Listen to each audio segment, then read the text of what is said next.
I am the Tofu Golem. Please enjoy the video. In this video, I will explain how to use a Cirkul bottle. First, unbox your Cirkul bottle and your chosen flavor cartridge.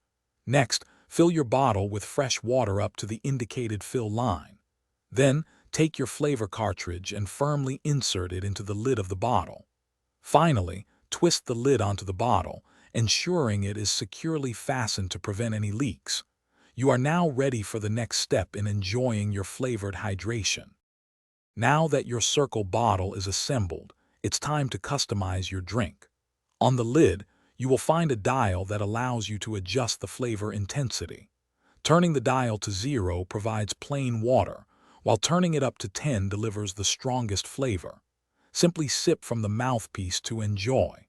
Feel free to experiment with the settings to discover your ideal flavor strength, making every sip just right for you.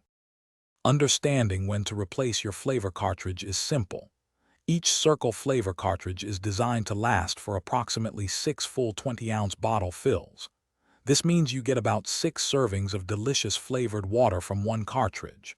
You will notice the flavor becoming weaker when it's time for a change. To replace it, just twist out the used cartridge from the lid and easily insert a new, fresh one to continue enjoying your drink. Proper cleaning ensures your Cirkul bottle remains fresh and hygienic. First, disassemble all the components of your bottle, including the lid and bottle body. Wash these parts thoroughly with warm, soapy water, paying attention to any areas that might accumulate residue. Rinse everything completely to remove all soap. Finally, allow all the components to air dry fully before reassembling your bottle. This simple routine keeps your Cirkul ready for your next flavored drink. Thanks for watching. Consider subscribing if we helped you today.